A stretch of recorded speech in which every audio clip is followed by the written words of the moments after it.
செலுத்தும்படிக்கு ஏதோ ஒன்று இவனுக்கு. ஹல்லேலூயா.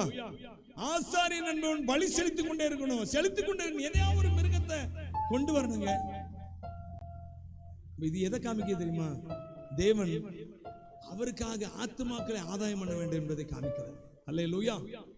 ஆசாரியன்னா அவன் ஏதாவது ஒரு மிருகத்தை கொண்டு வரணும், பலி கொடுக்கணும். அதே போல தேவனுடைய பிள்ளை, உனக்குள்ள ஆசாரிய அந்த அபிஷேகம் இருக்குது, இருந்துச்சுன்னா நீ ஆத்துமாக்களை சம்பாதிச்சே தீரணும்.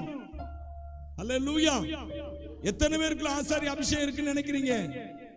இப்ப நிறைய கை வராது, வரவே வராது. என்ன சொல்லிட்டேன் பாயிண்ட், அதுக்கு முன்னாடி சொல்லியிருந்தேன்னா டக்குன்னு கையை வைத்திருப்பாங்க. ஆனா ஆத்மாதான் செய்தே தீரன்னு சொன்னா யார் செய்வா? யார் கையை வைத்துவா? சொல்லுங்க. கண்பானவர்களே, ஆசாரியன் என்றால் அது அவன் மேல இருக்குது. உங்க மேல அந்த நீ கையை உயர்த்தினையோ உயர்த்தலையோ, நீ ஆசாரியன் தான். உன் மேல அந்த அபிஷேகம் இருக்குது. நீ ஆத்துமாக்களை கொண்டு வந்துதான் தீரணும், மிருகங்களை கொண்டு வந்துதான் தீரணும். மிருகம் போல அநேக மனுஷன் இருக்கான், ஒருவேளை வெளியே காண்பிக்கலாம், உள்ளுக்குள்ள மிருகம் போல இருக்கிறான். அவனெல்லாம் பலிபீடத்தை கொண்டு வா, நீ தான் கொண்டு வரணும். உன் பக்கத்துல இருக்கான், உன் பக்கத்துல இருக்கிறான், உன் கூட படிக்கிறான், உனக்கு தெரிந்த தொழில உள்ளவன், நீ தான் கொண்டு வரணும்.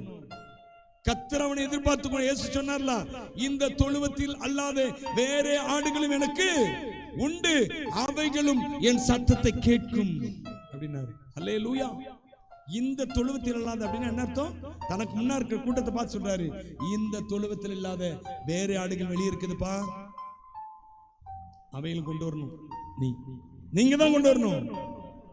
அந்த அபிஷேகம் உனக்குள்ள இருக்குது, நீ கொண்டு, நீ அப்படியே அதை பொத்தி பொத்தி வைக்கிற, அந்த அபிஷேகத்தை பொத்தி வைக்கிற. நீ பேச ஆரம்பி, சொல்ல ஆரம்பி. தேவனுக்கா ஊழியம் செய்வதனால் அதுதான் ஊழியம், முக்கியமான ஊழியம் அதுதான். ஒரு மனுஷன் ரட்சிக்கப்பட்டான் என்றால், பவுல் ரட்சிக்கப்பட்டான், உடனே என்ன செய்தானா? தாமதமின்றி புறப்பட்டு அவன் ஊழியத்துக்கு போனான், ஆத்தும ஆதாயம் செய்வதற்கு போனான், இயேசு கிறிஸ்துவை சொல்வதற்கு தாமதமின்றி புறப்பட்டு இயேசுவை கிறிஸ்து என்று பிரசங்கம் பண்ண ஆரம்பிச்சான். வாசிக்கலாம், அந்த வசனத்தை மாத்திரம் வாசிச்சு முடிக்கலாமா? 9ஆம் அதிகாரம் அப்போஸ்தலர் நடபடிகள்ல 9ஆம் அதிகாரம் 9:20 வாசிங்க.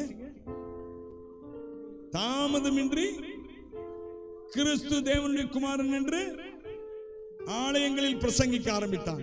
ஹல்லேலூயா.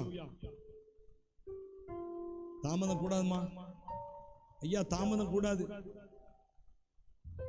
உங்க நாட்கள் வந்து விட்டது, நெருங்கி விட்டது. உனக்குள்ள ஆசாரிய அபிஷேகம் இருக்குது. இன்னும் இப்படி உட்கார்ந்துட்டு இருக்காத, ஆத்துமாக்களை ஆதாயம் பண்ண ஆரம்பிங்க. கர்த்தர் உங்களை ஆசீர்வதிப்பார்.